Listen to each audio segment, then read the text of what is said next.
What up, world? It's your man Aqua. Um, I ordered the mic. The mic should be here any day. Just getting used to being in this position. I got a lot of footage, tons of footage.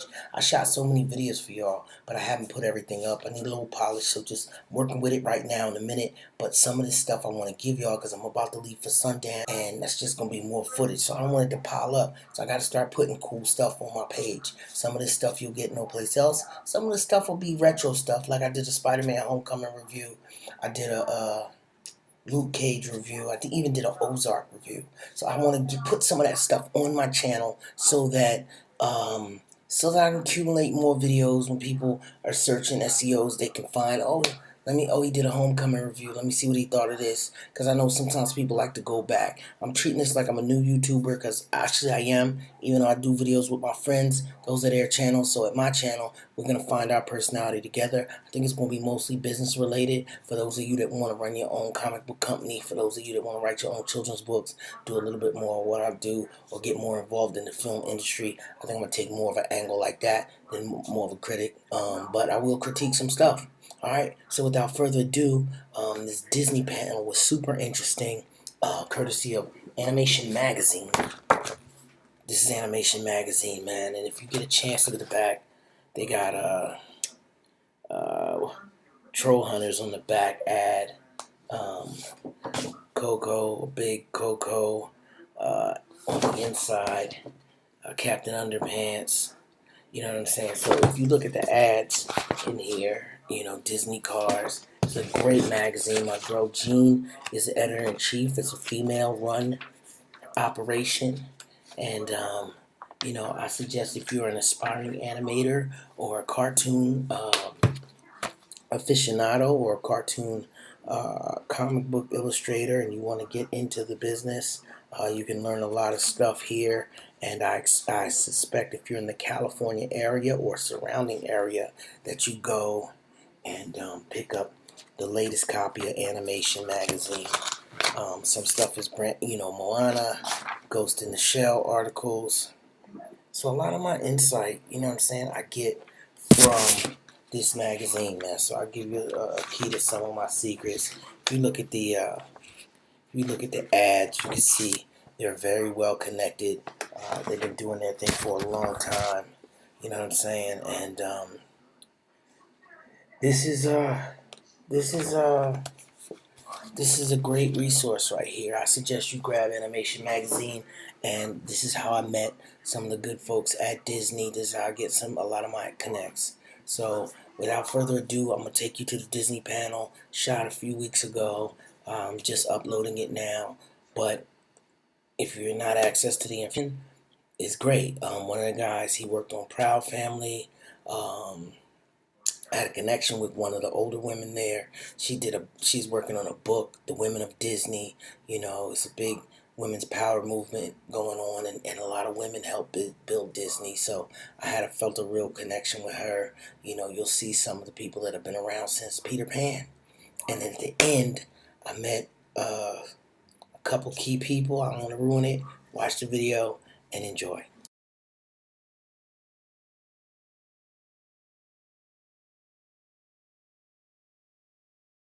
That's like being an animator. They asked me to do cleanup. I said no. That's funny. This is like this is a test that they were doing for seeing how the line work would do on, instead of painting, that we're going to use the cap system. So they were getting out of the Xerox system and going into on a computer. This is the first time they're all going crazy in ink and paint, and all the ladies are going, oh my God, what are we going to do? And they actually did a great job of doing this. So this one scene, this picture, is based upon that first presentation for Roy and trying to figure out if CAPS is going to work. And this was after Xerox, so it was a combination of where we're going to go. Mike, I guess it did work. It got an Academy Award for technological achievement.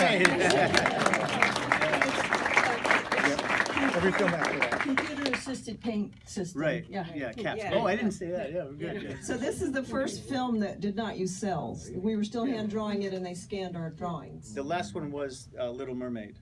And if you got those Yeah, that was cells, the very first they're one. worth a lot. Okay, now we have to move on to this. A real honor to have them. So I'm going to bring them in just a minute. Please give them a really warm welcome, and we'll be right back.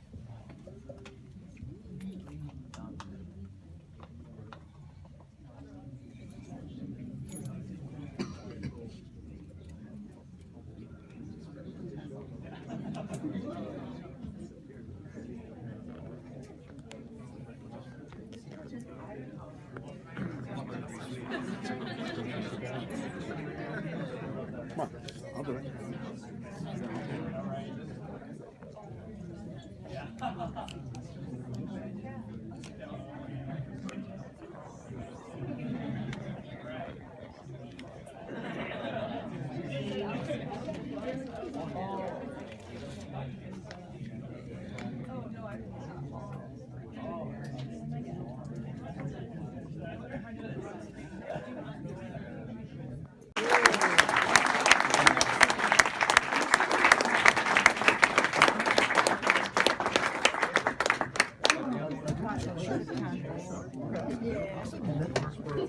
One more. All right, I'm going to turn the panel over to Miss Lee Crow, and Lee's going to be moderating. Take it away, Lee. And this is for you guys to pass around the microphone. Okay. Okay. And introducing everybody. Oh, wow, what a great crowd. Look at this crowd. Standing room only. Yeah. So welcome.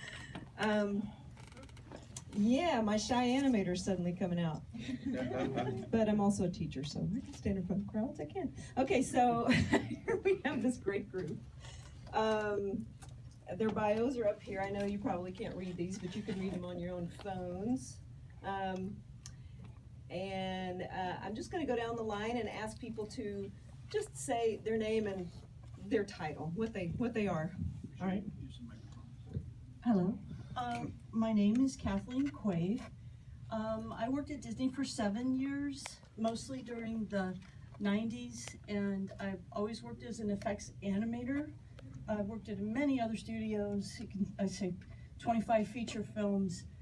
4 of the features were at Disney, during that sort of golden era of drawing. So they actually brought me in to work on some theme park shows, as well as the feature, and I did actually some of Hades' hair, the fire, and water splashes, and splashes, and oh, you're gonna see Glen Keane later, so that waterfall scene where he felt Pocahontas went over the waterfall, lots of water, so yeah, that's kind of what I specialize in, is effects, always effects.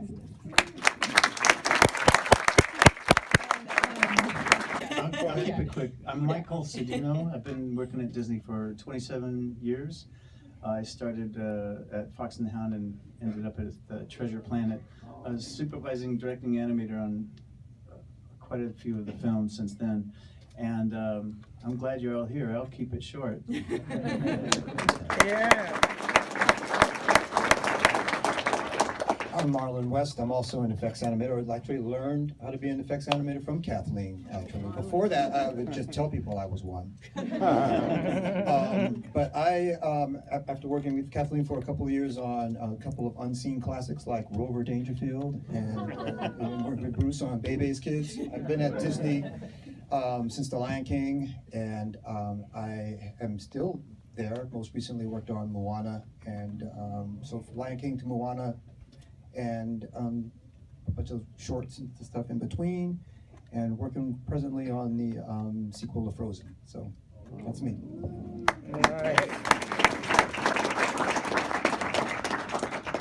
Hi, I'm Jane Bear, formerly Shattuck Takamoto Bear. I'm the old fart in the group, I guess.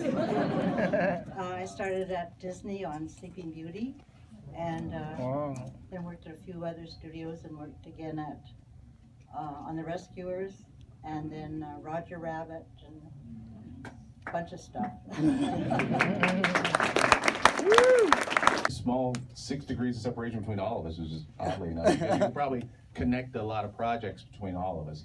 My name is Bruce Smith. I have animated in probably a lot of your favorite films. Probably a lot of ones that suck too that you remember as a kid.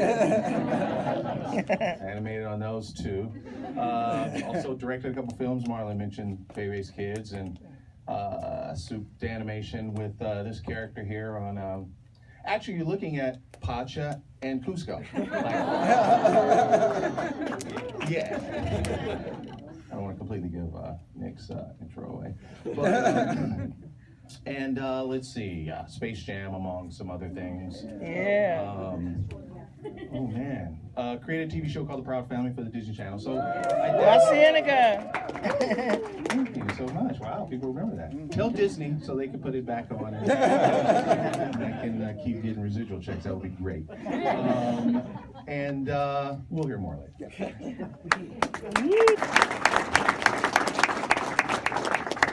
As Bruce said, we work together. I'm Nick Ranieri, and I worked for Disney for about 23 years, and worked on Roger Rabbit, Beauty and the Beast, Mermaid, Aladdin, most of the films in the 90s, and segued into CGI animation, worked with Chicken Little and Meet the Robinsons and things like that, and then went back into 2D for Princess and the Frog, and that was a great experience, and so yeah, that's my legacy.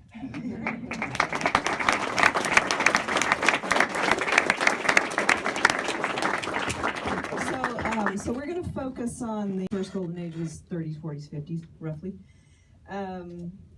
So we're going to start a little before the 90s. It's sort of the film that brought animation back after it was in the doldrums for a while, and then the shorts. There were shorts that followed this film. So the picture on the top is from the Toontown sequence of Roger Rabbit, or Who Framed Roger Rabbit, and the picture on the bottom is from one of the shorts. Tummy trouble. Is that tummy trouble? Yeah, tummy trouble. Yeah, I Thank worked you. on tummy trouble. I think a lot of people on this panel worked on both. I did my research. So, let's see, I think that Mike and Nick and Bruce and Jane worked on the movie. Did anybody else here work on the movie, Roger Rabbit? Well, Richard Williams was doing the main. Oh, yeah, Mike. Oh. And they are recording, so. Okay, well, Richard Williams was doing the main film, Roger Rabbit. But he's a perfectionist, and he ran into trouble, and he wasn't going to be able to finish the film on time. So my husband Dale and I were brought on to head up the Los Angeles unit for Who Framed Roger Rabbit. And we had a good crew, real good crew, and worked long hours, but we had a wonderful time. And we did all of the Toontown sequence and Benny the Cat. Those were our two sequences. It was incredible. Miss those days. It was fun. Anybody else? Why is this not working? Okay, anybody there? I remember I was one of the last animators actually hired onto the crew.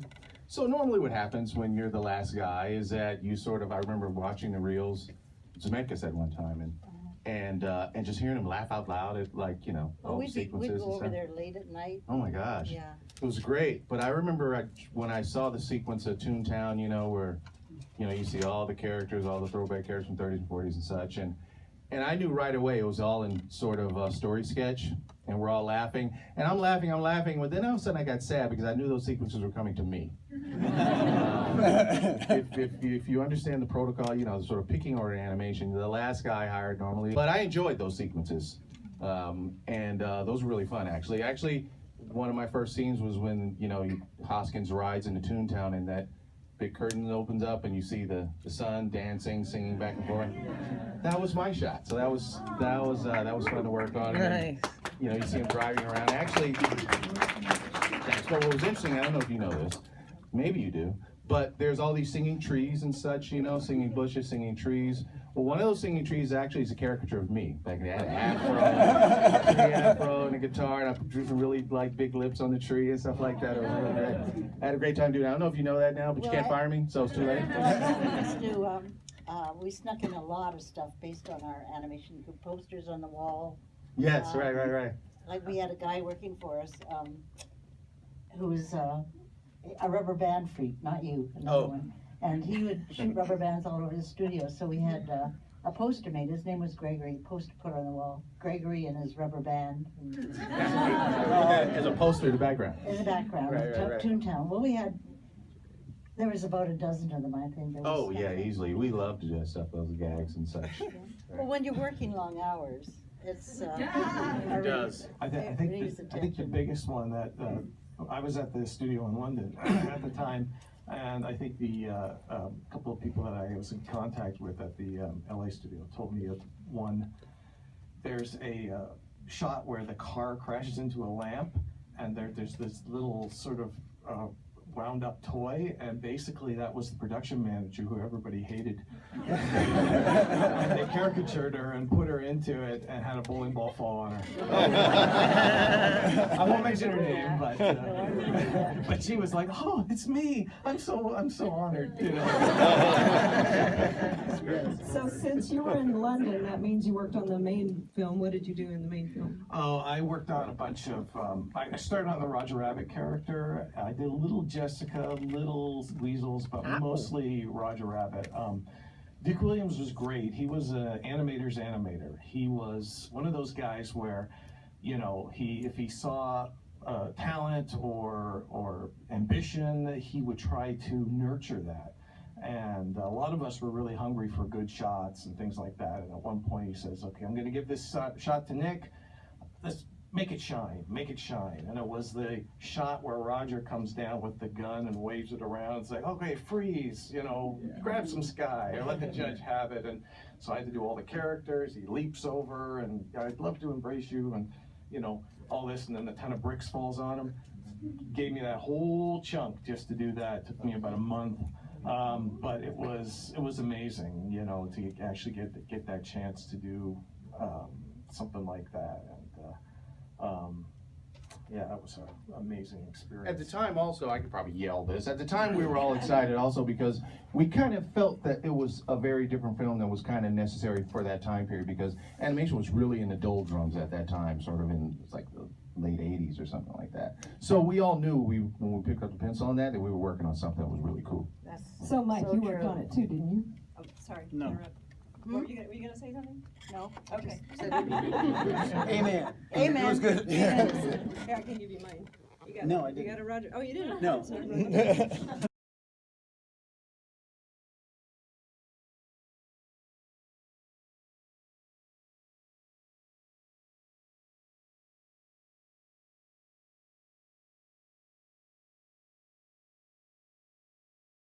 You know what? That's like being an animator. They asked me to do cleanup. I said no. That's funny. This is like This is like this is a test that they were doing for seeing how the line work would do on, instead of painting, that we're going to use the cap system. So they were getting out of the Xerox system and going into on a computer. This is the first time they're all going crazy in ink and paint, and all the ladies are going, "Oh my God, what are we going to do?" And they actually did a great job of doing this. So this one scene, this picture, is based upon that first presentation for Roy and trying to figure out if CAPS is going to work.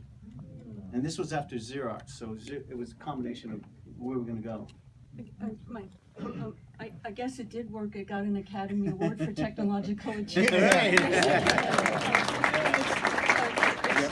Every film after that. Computer-assisted paint system. Right. Yeah. Yeah. CAPS. Yeah. Oh, I didn't say that. Yeah, we're good. Yeah. So this is the first film that did not use cells. We were still hand drawing it and they scanned our drawings. The last one was Little Mermaid. And if you got those that was cells, the very first they're one. worth a lot. Okay, now we have to move on to this industry-changing film. Oh, wait a minute. I was trying to make a joke. Finally, I've got something to say. All right. I I know, hey, do we apologize first, or do we? You guys still in shock from seeing that photo? I heard a story that when Peter Schneider showed this to the crew at Disney, he said, "This is what your friends are doing." That's terrible. Ouch. Yeah, ouch. And I was the supervisor of the 2D effects on this, and I had the sense to hire Marlon West. That's right. So there you go. Yes. And Marlon's formative years. All right, wait, I want to go back to Beauty and the Beast. I didn't mean to skip over that. The panel, the picture was just in the wrong order. So Mike and Nick, you two worked on this one. Yeah. Dang, this was a lot for Nick and a lot for me. I animated Belle, and under James Baxter, he's the remarkable supervising directing animator for Belle. And I animated a lot of Belle, quite a lot of footage that was just not done by rotoscope. You just had to freeform it. And I think they chose me because I did human figures a lot, and it was really great to do. And the one thing that I really loved to do on Beauty and Beast was design all the characters. Now I know there's a lot of stories. The whole town is all my characters. The baker, everything. There's 3 drawing girls. You know I'm lying, right? And I drew Belle the whole time too. And then I did a little bit of the Beast. I worked with Glenn Keane ever since. He's known me since I was 18 years old. And we've been working together on Fox and Hound since then. So everybody says, is that Glenn's drawings or is that your drawings? And so it's like we have the same style of just forceful attitude. There's different styles of, you guys who know what animation's about, there's different line quality and everything. We broke so many pencils and gone through so many papers and threw them away because we're thinking about what's the intent of the drawing. It's a different style, but it's the way we went. And then when I was doing Belle, it's a whole different thing working with James because it was so clean and so nice and so neat. She's a woman, she's like, and the movements of that was so wonderful to do and hard. When she's running down a staircase, 3-dimensionally, like this, or into the library, and she's like running away from Gaston, that's like, and I just was doing it out of the top of my head, animating her, turning around, walking backwards, walking away, and then talking and doing delivery. And I think that was 72 feet of animation, and it was just like a lot. And I remember we keep talking about production coordinators. No one liked them, but and then I met one not too long ago, and she goes, "I'm sorry," and that was on Hercules, but it was really great. But all the characters that were in the town, I just enjoyed doing character design so much because there was a lot of freedom to do that. All the characters that stuck out, you know, when she walked down to town, you know, all these guys, I did put my friends in it. My roommate, you know, and things like that happens. Like I even threw in Nick, I think, in one I didn't even tell him about. Oh, now I'm gonna have to look for it. I know, yeah, I'd seen the town. There were so many in the town. And oh, wait a minute, at the end, where they're doing the ballroom, I had to like design everything. Everybody around that whole corner is my family, the people, and my little kids at the time who were sticking out like this. And so you had to come up with a source somehow. And but animating Belle was just a wonderful experience. I animated so much footage on that, and I want to interject for those of you that are not familiar with Traditional animation. It's 12 drawings per foot. So when he says 72 feet, do the math. Sometimes it's 24. Or sometimes it's 24. That's twos. 12, yeah. She meant 12 drawings, if you was on twos. And that's a lesson. You're good. Mike took up my Take time, my so I class. did I know, there you the candlestick of that. Oh, I got some great stories about the candlestick. Let them tell them, because they weren't going to do it if it wasn't for Nick. Bravo, Nick, yeah. No, I mean, there's a lot of stories on that. That production was like, it was crazy. It was exactly a year in production, from start to finish. It was nonstop. It was crazy. You know, we had a couple of misstarts, a couple of sections that were redone. We had to cut the human again sequence. All of this just to get it done. There was a lot of tempers flared, and I know if anybody familiar with my Facebook page and things like that, I talk about, you know, a feud with Will Finn and all that, but that wasn't the only one. There were a lot of tempers flaring on that picture, and it's just because of the schedule, and a lot of the people were, you know, still rather young as far as, you know, supervising and things like that. So, but it's probably one of the best written, you know, conceptually. You know, everything worked. You never had any of these characters that didn't have a place. You know, the objects, they all had a purpose. You know, they weren't just thrown in as you know, side characters and comic relief. They actually worked, and the story was very solid. So I think that's why it's been such a favorite for so long. Agreed. Except for wardrobe. And we'll talk about Aladdin briefly. We'll just go back to Neverland, stylized anyway. For the goofy hat. So I did go to a panel at CTN a couple of years ago where they talked about one of the things that helped them to decide to cast Robin as the genie was Back to Neverland, because he did that kind of quick going from character to character to character stuff in Back to Neverland. And Bruce, did you animate any of that where he's like, I'm dopey, I'm happy, I'm sleepy, I played the animator, but Franz Fischer actually. Oh, okay.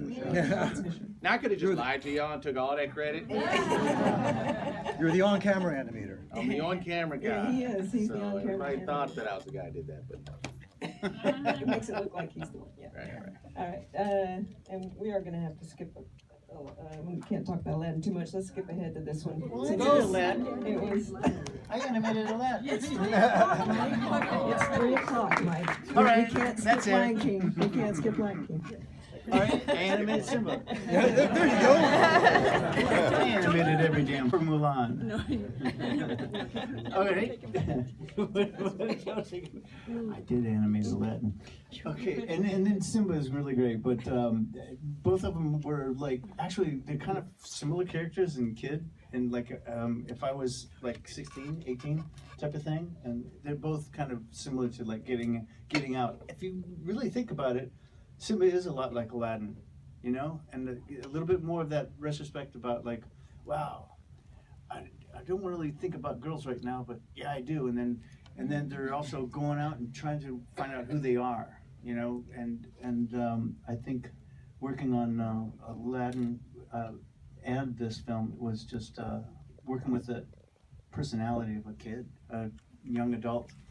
Anyway, I'll keep it short. Bye. I guess the most interesting, but that's the most interesting thing about it. Was that in the studio? In the studio, there's these films that people don't necessarily like consider like this is the film that we need to work on, because at the same time, there's always other movies going on in the pipeline. So while Lion King was being made, what was the film that Pocahontas was the thing. Pocahontas was the thing. Like that was the thing that everybody wanted to jump into. That's why you had such a great cast on Pocahontas. I think Mike, you were on that also, right? Right. Coco. Glenn, and then they brought John Pomeroy from Bluth into the studio to sort of really powerhouse this one film. And Lion King was the B movie. Like it was the movie that you know, your first time directors were on, and you had the B team that was sort of assembled on that film. I'll give you another example. Back in the 40s when Bambi was being made, Dumbo was the B movie. And, you know, Dumbo has an amazing charm to it, but when you look at the credits, it was all the B-list guys. You know, they made an amazing movie. Just to go show you all the amazing talent that's in the studio, and in most cases, you know, we all sort of think one thing is a sure thing, and you all of a sudden all eyeballs get directed to the other thing. So we all guess. We don't know what all this stuff is going to be. We didn't know that we would be talking about how great these films would be, you know, 20 years down the road. So it's just, you know, we just enjoy doing it so much, and the cards fall. So. Yeah, I mean, this is where I joined the Disney train. We hooked up with a lot of these folks, and with the work I had on California Rover Dangerfield, when I applied at Disney, the studio that we worked on Bebe's Kids together, I kind of got out of the animated feature racket, and I kind of liked having a regular job. And it occurred to me that Disney was not going to get out of the animated feature racket anytime soon. So I came calling to Disney, and they looked at my stuff I did for Encyclopedia Britannica, my bronchial tubes filling with mucus and all, and my beautiful work on the Baby's Kids and Rover Dangerfield, and they said you weren't Disney quality. But they offered me a trainee gig, and there may be some students in it. I'm only telling this story because if you're getting into this, if you're new to the game, you might get some knocks. And people might tell you that you don't quite cut it, or you might not have what it takes, or it may not have anything for you. I'm here to tell you to just keep at it. It was the only reason I'm telling this Lion King story. But I, again, started as a trainee on Lion King, and I couldn't really work on the official movie. I'll try to tell this really quick. And so I was doing, I was reanimating scenes as a trainee from Little Mermaid and splashes from Bambi, and they were like up against it on Lion King, and everybody was lining up for the overtime dinner, and I would finish my Little Mermaid scene, and I would get up and leave. And somebody looked around and said, "Give this sucker some scenes, man. You know, we can't let him like leave up out of here." So I started getting scenes on the line. So I got hired as a trainee on Lion King, and started doing shot works on it, and again was credited as an effects animator on it. So,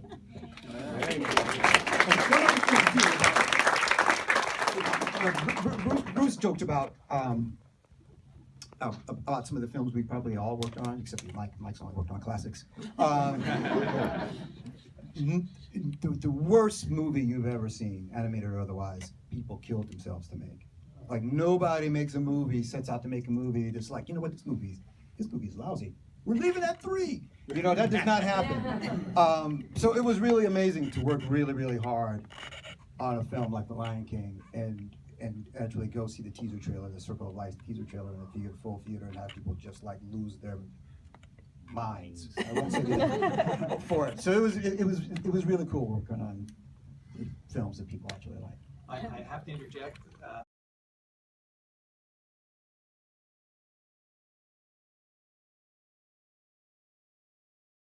For a few people to die off or something. Hi, this question, I'm Sadler Ward. This question is for all of you, but I'm going to direct it at Jane. And I'd also possibly Bruce. Jane, you said that you and your husband stopped off to start your own venture, and now you're back in the system. Anybody else that's going on their own, let us know, because there's a lot of us in the audience that may go on, that are on our own. What brought you back into the, not what brought you back in the fold financially, but mentally, and you seem, James, Bruce, you seem to be a gunslinger as well, doing your own thing. Please tell us a little bit about that. Okay, well, right after Roger Rabbit, we were our own studio before we got on Roger Rabbit, but after that was finished, we set up our own little studio. We were doing commercials for General Motors with the Disney characters, all in the 3D dimension, which was wonderful. That sort of set us off going into a real big commercial field. We did a lot of national and international award-winning commercials, all in the style of Roger Rabbit. So we did that for a long time, and then we branched off and did a lot of other things. When Dale left the studio, we did Annabelle's Wish, which was traditional animation. That was a lot of fun, but it took a little while, but I think it was the General Motors commercial that really got us off and running to be our own studio and blossom and grow and grow. We started off in a one office divided into little quarters, and then we brought on a couple more people, then a couple more people, and finally we were scattered throughout this office complex. And so finally we got our own building, which was on Coinga Boulevard, and it was wonderful. We just we had a good crew. Those were the really good days.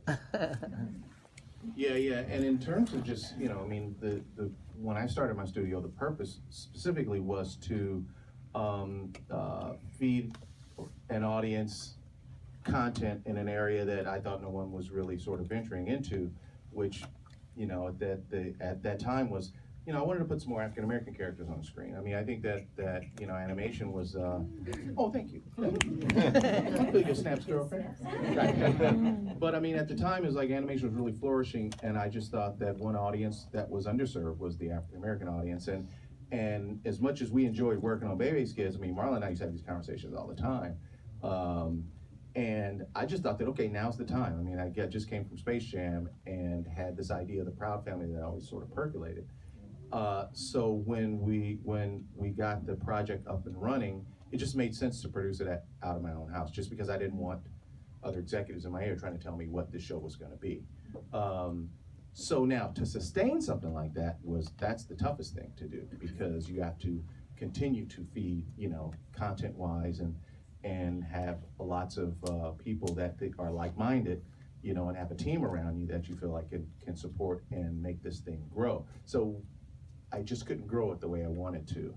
And at the time, I got the call from Ron and John saying, hey, we're doing this project, Princess and the Frog. And I was like, okay, well, this is great, because this kind of like still stays, it stays on message, you know what I mean? And I think if we do this film right, it'll just open up even more so.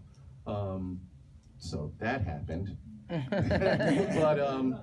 But I mean, it's still sort of my goal artistically is to still, you know, sort of create, you know, content that features, you know, people and characters that I grew up with, that I feel like I know, that can still tell the same stories and fit in the same universes as we see, you know, films from Disney and DreamWorks and Universal. And it can happen. You know, I just want it to happen in my lifetime. You know what I mean? I want to enjoy that. Right. But I mean, yeah, that's sort of what still is sort of my mission as I roll through this business. So to go to your point, the character, the project that I'm developing fits that agenda completely. So I just still can't tell you, because we still have to have that conversation, and it's a tough conversation. You understand? All right, any other questions? There's one back. There's one. Over by the window. At the window. Because like you work so loose, but you get basically the acting and the performance across first. That's really helped me during drawing in the past couple of years. The thing I wanted to ask you was, or just anyone on the panel really, but I feel like a lot of the influence in the past couple of decades came primarily from Disney and Warner Brothers, which are things I grew up with myself and have a great fondness for. Do you see like any sort of, what do you think is the next big development in animation as far as style or storytelling is concerned? How much time we got here? Yeah, right. Yeah. I'm glad you opened it up to everybody, because it's, at this point in time, I'm kind of, I don't know, I variety, diversify. Don't focus on one thing and one thing only, because you tend to, I was so myopic for years. It's like animation, 2D animation, and you know, now it's tough. You know, I'm, you know, been unemployed for 2 months, and it's, you know, I regret not, you know, diversifying, getting into story, getting into these other, when I was at Disney, when I had the chance, you know. So take those opportunities when you can to not be so myopic on one thing. You know, that's kind of what I want to leave you guys with. I don't wanna, I feel like I'm bringing you down. I would tend to agree with Nick. I think as artists, you guys are all artists, sort of really trying to break in. It's simply learn how to do more than one thing. You know, it's in most cases, if you're an animator at heart. I mean, I was an animator at heart, and that lent itself to several different other options that surrounded animation. Story, what Nick said. So I learned to become a storyboard artist basically on Rover Dangerfield, where I learned to become a storyboard artist and really tell stories. Race car driver, right? You're not gonna win any races with a shitty car. You know what I mean? So you had to learn how to design your car to fit your skill set as an animator. right? That's why Mill Call's designs are so revered, because you give those designs to an animator. An average animator would take those scenes and really make those scenes shine because the character design is so great. It's so simple. It follows all the mechanics and general, you know, ideas of what makes a character move, what gives appeal to a character and stuff like that. So character design is really key to an animator. It's like its friend. So these two skill sets marry themselves to an animator, and they're natural if you're an animator. They really sort of they blossom into those natural arenas, and then that sort of goes into biz dev. If you understand how to tell a story visually, then you start to understand how to really sort of visually create moments. That's really what biz dev is about. It's really not about pretty colors and pretty characters on a drawing if this drawing isn't telling you a story. So most artists that I've met, you know, coming out of CalArts and other different, you know, colleges sort of attract themselves to viz dev because viz dev is kind of about, in their terms, pretty pictures, but it's not.